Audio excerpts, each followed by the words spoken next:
On that beat, going crazy.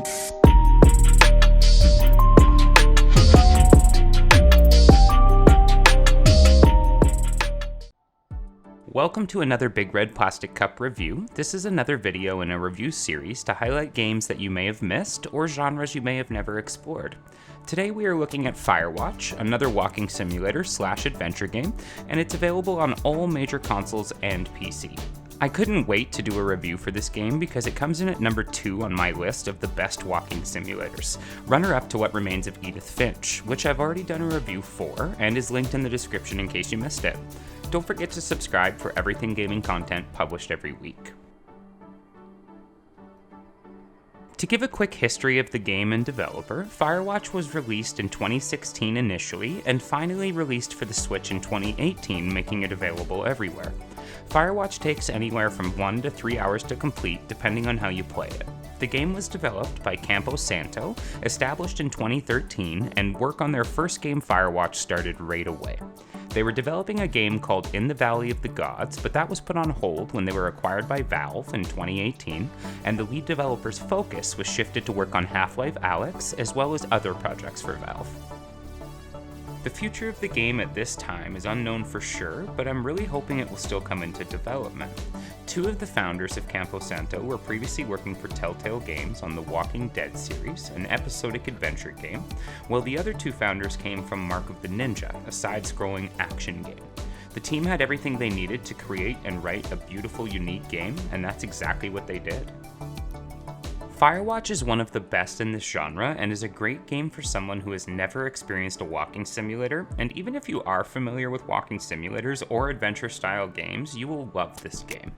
Firewatch has some of the most perfect voice acting and script writing to keep you engaged, especially considering the 2 main characters are communicating over a walkie-talkie, so visual emotional cues are just not available. The writers deserve such an applause here for their work. The graphic design is unbelievable and almost mesmerizing at times, with vibrant oranges, reds, and yellows to create a perfectly fitting atmosphere. Two Forks is beautiful with dense forest areas, vast meadows, and of course just a hint of fire danger. You play the game as Henry, a fire lookout in the Shoshone National Forest, 1 year after the Yellowstone fires of 1988, which was the largest wildfire in the recorded history of Yellowstone National Park. This caused an influx of lookouts being hired to ensure another wildfire of this magnitude would be detected as early as possible to hopefully contain it. It is decided pretty early on that to be a lookout in the middle of the forest, you must have some sort of emotional baggage you've brought with you, and that of course is explored throughout the dialogue. Henry has a supervisor in a neighboring lookout tower named Delilah, walking him through the job and what to expect. The relationship between Henry and Delilah does somewhat depend on the choices you make as a character to respond, and you can choose to be funny and forgiving, closed off and serious, or do a mix of both.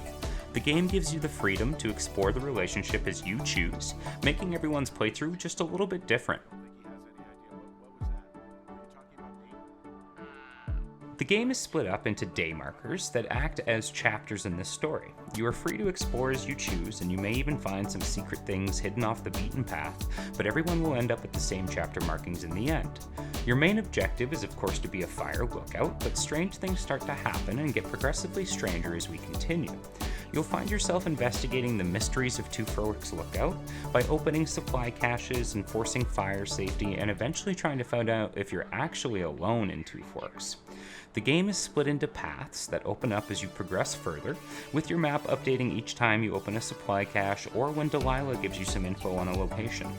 The supply cache is filled with sometimes useless items, a note or two, and the previous lookout providing directions for paths that you may not have seen yet or didn't have previous access to. The game runs quite smooth at 1440p on my PC, but it did have some small lagging issues when using the camera too quickly, although it was barely noticeable throughout. The game is refreshing because it is from an adult perspective, with adult conversation and mixed reactions and emotions that really make the game feel diverse. You will also get to decide through the conversation options what emotional journey you want to take with Henry.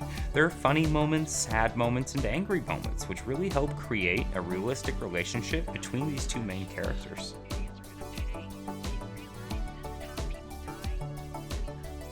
I don't have any constructive criticism for this game, as it really is one of a kind and feels finished.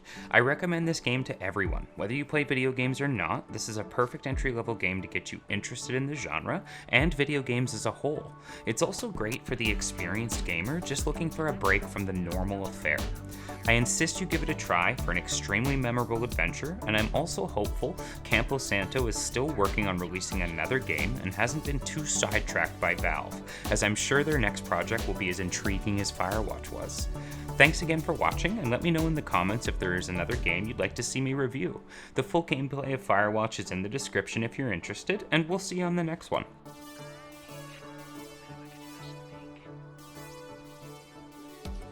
Going crazy.